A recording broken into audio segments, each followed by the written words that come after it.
In this week's edition of New York Now, we'll dive into the 200-year history of the Erie Canal in New York.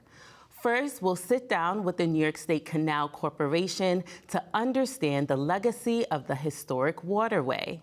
Then we'll look at an episode from WMHT's Reflections on the Erie Canal documentary series before taking a day trip to explore the replica of the Seneca Chief boat. I'm Chantal Dastra, and this is New York Now. Today, the Senate majority will pass legislation. I will fight like hell for you every single day, like I've always done and always will. Passing these bills on the floor, making yet another stand. Welcome to this week's edition of New York Now. I'm Chantal Dastra. New York State is celebrating the 200-year anniversary since the creation of the Erie Canal. Back in 1825, the canal was built as the very first waterway to connect the Atlantic Ocean to the Great Lakes. The Erie Canal, which spans about 363 miles from Albany to Buffalo, is regarded as one of the greatest public works in the country. Through the years, the canal has contributed to the state's industrial power and economic growth. It has also been an innovative transportation method for goods and a beacon for environmental recreation for visitors of the ports. Today, the New York State Canal Corporation is responsible for maintaining and improving the state's canal system, which of course includes the Erie Canal. To learn more about the history and impact of the historic waterway, we sat down with Rebecca Hughes and Jackie Schillinger of the New York State Canal Corporation. At the time of this interview, the Canal Corporation was in the process of celebrating the 200-year anniversary of the canal. We learned about their plans to honor and keep the legacy of the historic waterway alive. Here's that conversation. Thank you both for joining me here in the studio today. Thank you for having us. Thank you. Of course. Now, can you help us understand the significance of the 200-year history and legacy of the Erie Canal here in New York State? We at the New York State Canal Corporation have spent the past year commemorating 200 years of the Erie Canal, which really transformed New York State as we know it by connecting New York Harbor to Buffalo and back, and creating 220 communities along its banks. Absolutely. And what role did the Erie Canal play in New York's industrial power through the years? Of course. The canal was really built for not only the movement of goods, but also people, populations, ideas. It's often referred to as kind of the internet of its day. Yeah. Around industries, you were suddenly able to connect where products were grown and manufactured to those huge markets where they would be consumed and purchased. So the Erie Canal played a tremendous role in industrializing New York State, and as Jackie said, everything from the Atlantic Ocean to the Great Lakes was suddenly connected, and you could travel it in a matter of days rather than weeks, so it was really transformative. Wow. So what can you tell us about the plans to celebrate the 200-year anniversary of the canal? Sure. It's been a really busy year for the Canal Corporation and all of our partners across the state. The Buffalo Maritime Center this weekend will celebrate the completion of the Seneca Chief's voyage from Buffalo to New York Harbor. It made 28 stops across the state. At each stop, there was a ceremony called the Gathering of the Waters, where they planted a white pine and watered it with waters they've collected from each stop on the journey.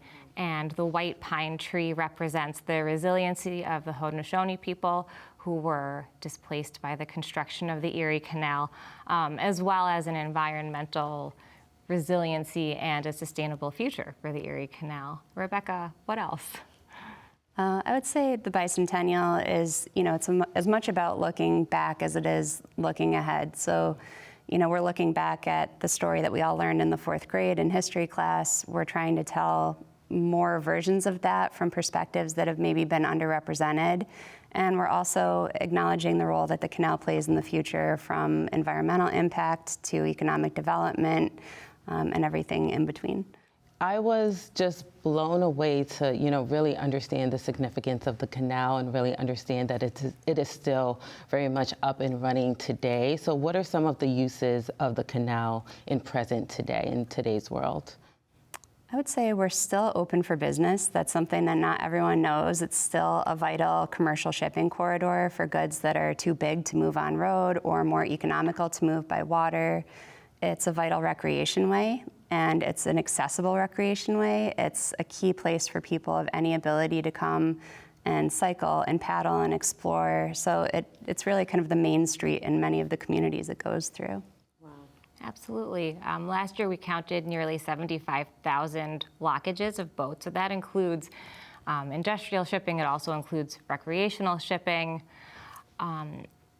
It is, as Rebecca said, an economic driver for those 220 communities and the visitors that it attracts, whether it's through our On the Canals programming, which is that free programming offered through providers we partner with to get people recreating, whether it's plein air painting, cycling, hiking, bird watching. There's really something for everyone, but there are endless uses and ways to enjoy the canals. What does the upkeep and maintenance of the canal look like in a way to preserve, its structure and ensure that it'll be around for another 200 years? Well, you can imagine that managing infrastructure that ranges anywhere from 100 to 200 years old is challenging. We're really grateful that Governor Hochul has shown a strong commitment to the canal with 2 consecutive budget year commitments of $50 million for core capital. And we're really working diligently to make sure that there's another 200 years. So water impounding structures, key elements like the locks and lift bridges, they require a lot of upkeep. And we're prioritizing where we make investments so that we can ensure that longevity. And how do you balance the preservation of the canal with, the benefits of tourism and revitalization of the canal? So when we invest in core infrastructure, we're also thinking about site access. The canal wasn't always viewed as a public park, but it's transitioning in that direction. So as we invest in those core structures, we're also thinking about how is the community coming to this site? How is it being used? And can we enhance that, make it more prominent, safer, and really build on the capital that we already have in the portfolio? And how has the success of the Erie Canal, inspired other states across the country to build their own canals, perhaps? I would say there's not a lot of canal construction in the modern era. We've got environmental standards that are kind of prohibitive to that. We did just convene almost 500 visitors in Buffalo for the World Canals Conference. And we shared innovation and ideas with inland waterway managers from 10 different countries and all over the United States. So I think categorically, people are coming back to their waterfronts. They're thinking about, what does waterfront living mean? What does it mean for quality of life and recreation? And that's something I see growing nationwide. Looking ahead, how will the state be approaching water infrastructure and prioritizing these different things? Sure. I think we're really excited for our 3rd century of operation, and we are planning for a sustainable future. We're currently looking at pollinator meadows across the canal. So we've identified 16 acres that we plan to start working on this year, which involves reduced mowing, which also helps our staff to focus on more critical maintenance needs, and so they can focus their attention elsewhere. But we're also looking at our infrastructure, and as it needs to be repaired and upgraded, thinking about how we can make it more environmentally resilient and thinking about how we can alter it in ways to attract more people to the canal, to enjoy the waterway, how we can make it more accessible. We have a lot in the works for the next 100 years. What are the plans to connect with New Yorkers and ensure that they're aware of the work that the corporation is doing on a day-to-day? I think casting the canal through a novel lens is really important. We're going into our 4th year of our Artists in Residence program, so allowing artists to depict those invisible things like maintenance that you might not see day to day has been really important. The Medina Art Triennial, which we're sponsoring, kicks off in Western New York next year. So drawing people to the canal in new and different ways is really important to, really remind people that this is an asset that belongs to them. It's there for them. And what has the response been like from New Yorkers? It's been really great to see people embracing the canal that maybe didn't think too much about it. It was, right in their backyard, but they didn't necessarily see it as a resource for them. So I think, this whole period of the Bicentennial has unearthed all of these narratives we might not have otherwise considered. And I think that really helps to broaden the conversation and for people to see this as something that matters to them, is relevant to their story too. Yeah. And earlier you mentioned the importance of state funding. Do you think that there's an opportunity for federal funding to help with the work that you're doing? We are hopeful that the federal government will rebuild programs that focus on resiliency.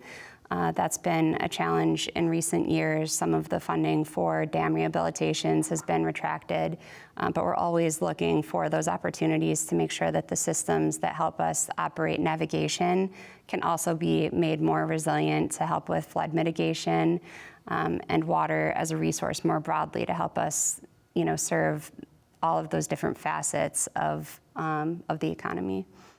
Well, unfortunately, that is all the time we have for today, but we thank you so very much for taking the time to connect with us today. Thank you. It was a pleasure. For having us. And we were speaking with Rebecca Hughes and Jackie Schillinger of the New York State Canal Corporation. After the Erie Canal was constructed in 1825, then Governor DeWitt Clinton and dignitaries set sail on the canal for a historic voyage using a boat named the Seneca Chief. To commemorate the 200-year anniversary, the Buffalo Maritime Center has constructed a full-size replica of that boat to travel along the canal. For more than a year, WMHT producer Catherine Rafferty dove into the stories that contributed to the great legacy of the Erie Canal for a documentary entitled Reflections on the Erie Canal. In this next segment, we'll share an episode from that documentary series focused on the creation of the Seneca Chief boat. Let's take a look. The appeal of wooden boats is something beautiful that's functional. That has like a very deep appeal to a lot of people, even if they don't know much about it, and they enjoy learning about how these things are made. The Erie Canal, that has a mysterious appeal. It's almost inexplicable, but people in upstate New York just, they have a fascination with it. It's got a lot of symbolism. It's a waterfront where there was none. It represents connectivity.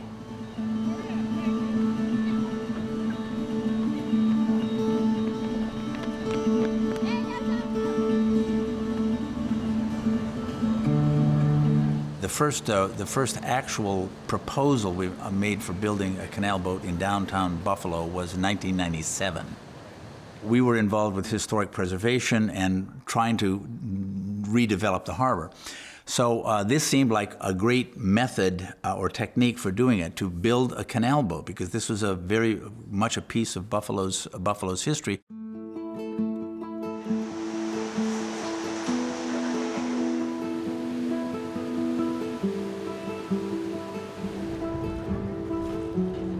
Normally on a small project, you'll get 6 or 7 volunteers, and by the end of the project, you'll probably have 3 of the originals and maybe 2 or 3 new ones.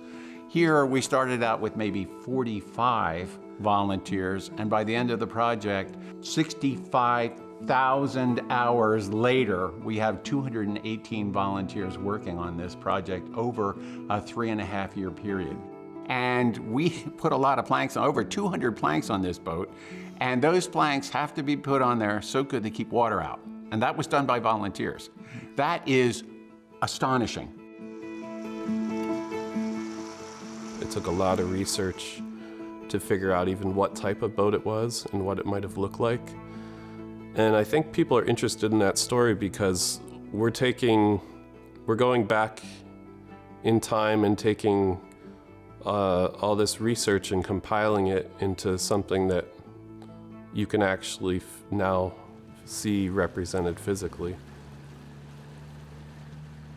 When we first began, we wanted to build a boat to commemorate the bicentennial of the Erie Canal. And we thought that we could lift up the craftsmanship of the day and bring it back into modern times. But once we started lofting the boat and all that stuff, the whole project started to expand, to take on the story of the Erie Canal and the narrative of the Erie Canal. And we started learning much more about it. And that was largely inspired by the name of the boat, Seneca Chief.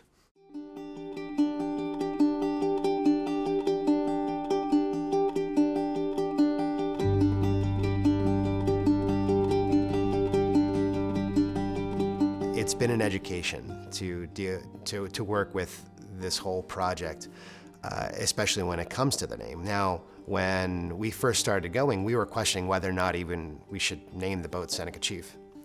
And, you know, with the times being what they are and just understanding, like, why would they name this boat? We wanted to find out. We wanted to see if there was some history out there that said this boat was named Seneca Chief because.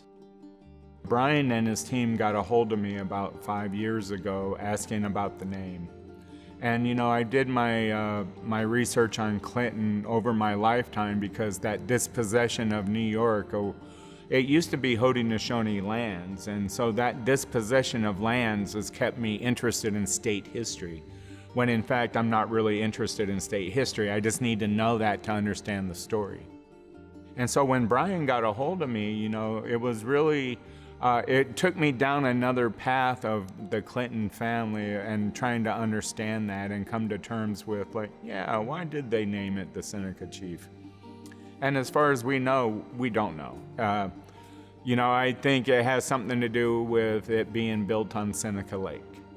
I think it has something to do with Clinton's interest in indigenous cultures and flora and fauna of New York, that he was also kind of given it a sense of like honor.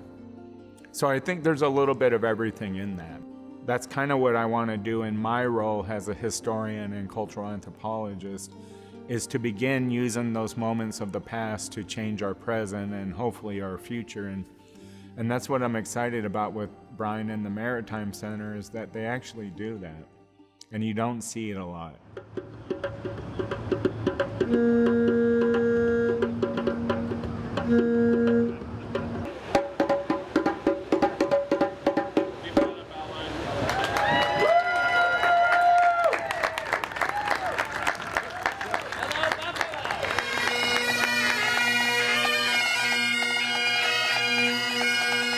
And the name came up again, where should we even use this name? Well, we started realizing that, number one, the name was called Seneca Chief. You should not change history, right? But we've chosen to make this boat and to build this boat. Why did we do that? Because we did understand that the bicentennial is an important thing for the United States.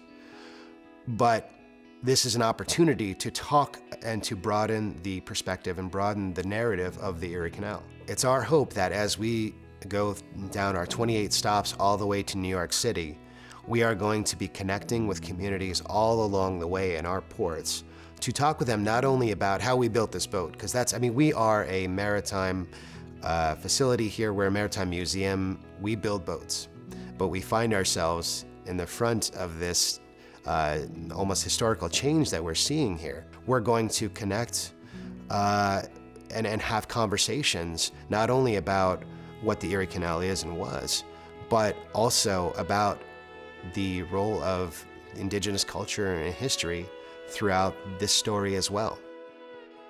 And so if it's going to serve a symbolic purpose, then how do we make it more tangible for the other people who don't feel part of it? And that starts with a discussion and a conversation, because this is a chance for us to learn from the past of where we weren't inclusive in the inclusion of other voices.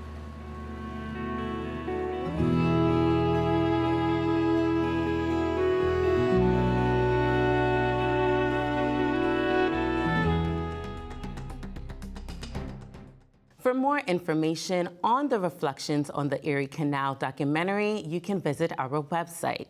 That's at nynow.org. In this next segment, our Elise Klein took a day trip to experience one of the tour stops of the replica of the Seneca Chief in Waterford. Elise spoke with visitors and boat crew members to understand the significance of the historic tour and the complex history of the Erie Canal. Here's that story. Starting at the end of September 2025, the Seneca Chief set sail again for its bicentennial voyage, replicating the original boat's first journey through the completed Erie Canal in 1825. The handcrafted replica was moved along by a tugboat to 28 stops across the state from Buffalo to New York City. Boat crew members say the journey has been incredible. For Roger Allen, master boat builder at the Buffalo Maritime Center, pulling into Waterford, one of the last stops, was one of the most emotional moments of his life. I've been doing public boat building since about 1978, and this is probably my last project. I'm 75, so it was very emotional for me, and I have a good 10 years into the project altogether. Greg Dudley, boat building programs director at the Buffalo Maritime Center, highlights this boat represents likely one of the largest community boat building projects in recent history. We hand-shaped every single piece of this boat, and when I say we, I'm talking about myself, one other professional boat builder, and then 220 volunteers who gave their time for over 5 years. So we've found that there's about 50,000 hours of labor that went into this boat. Dudley, who also helped captain the boat, says there were only a few challenges traveling the canal, with some instances of struggling to smoothly go through the Erie Canal locks. When the boat pulled into Waterford, it was met with a cheering crowd. The following day, members of the public lined up to take a look inside the historic replica. But first, students got to have a special look. Around 10 a.m., 3rd, 4th, and 5th graders from Van Skyke Grade School arrived. One of their teachers, Anna Muscatello, says her 4th grade students learn about the Erie Canal all year, but this field trip was an opportunity to show them some of that history. In our curriculum, we do talk about the indigenous people, the Native Americans, seeing the moccasins, seeing the replicas on the boat, and being able to really say, oh my goodness, they didn't have electricity. Look at, there's these tools that they used, and the trees right outside our backyard to build canoes, and they got to see parts of that on the boat. The students toured the boat in groups, mesmerized by a variety of historical pieces. 5th grader Savannah Hines says she loved being able to go on the boat. It was actually really fun, and I didn't realize it was going to be like this. I thought it was going to be like something different. I thought it was going to be like something where, like, I didn't realize we were going to be able to get on the boat, so I was really happy that we got to go on the boat. Mark Townsend, also a 5th grader, enjoyed learning new things, like how the boat has a section where visitors can sleep. I saw where they sleep and, like, what they eat, and I experienced, like, how they turn the boat and stuff. The students also got to help the boat crew members plant a ceremony tree. Each stop of the voyage, the crew members, along with members of the community, planted a tree and watered it with a barrel of water they've collected from each port. The water barrel symbolizes the wedding of waters, much like when Governor DeWitt Clinton brought his barrel of water from Buffalo to New York City on the first journey through the completed Erie Canal. And the tree is a symbol of the future. Students like 4th grader Vincent Pasquarel were absolutely thrilled to help with the tree planting process. I actually got to help a little bit. I listening to roots, putting it in, putting soil on, and watering it. Other students like 9-year-old Jocelyn Robinson agreed. I did think that when we were planting the tree, that was very fun, and I got to pat down the dirt. Deb Fitzgerald, a support teacher at the Van Skyke Grade School, says they feel very fortunate to bring the kids on this field trip. And it's not something like, you know, other field trips where you can go anytime. This is a once in a lifetime, you know, that we talked today. There's only one 200th anniversary of the canal, and we get to be a part of it now. So it's just very special. Chelsea Moore, education director at the Buffalo Maritime Center, says one of the challenges with the tour was logistically coordinating school groups to visit. Waterford was one of only a few stops that had a student field trip visit. Moore says the Erie Canal boat is a vessel to teach kids a wide variety of historical perspectives. If you are an engineer, you can tell students everything about locks and the engineering of the Erie Canal and the feat and marvel that it is. If you are a biologist or an environmental scientist, you can tell them about aquatic invasive species and generally the impact of the Erie Canal, the drainage of wetlands, deforestation. If you are a boat builder, you can talk about canal boats and the transportation highway that the Erie Canal is. So It's really an interesting living exhibit. Other members of the public also got to learn and see this piece of history up close. Susan Lynn Thompson, a Saratoga County resident, has been to 2 of the tour stops, but she didn't get to go on the boat until it arrived in Waterford. I asked a question about the glass, where they got the glass from, because the glass looks period to 1825, and they said they sourced the glass from Germany because Corning was too expensive, and they donated the glass. The company in Germany donated the glass, so that was kind of fun to learn.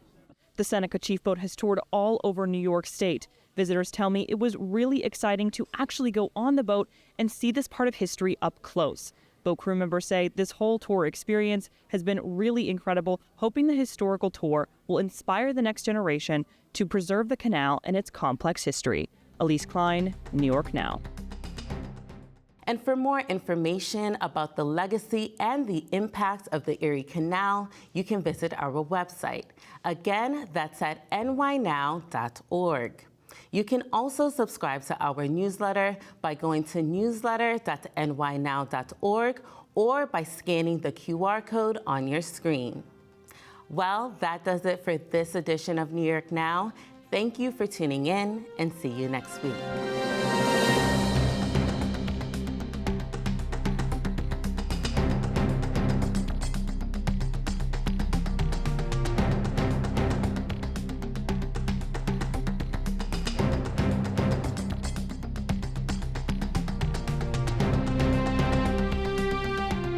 Funding for New York Now is provided by WMHT,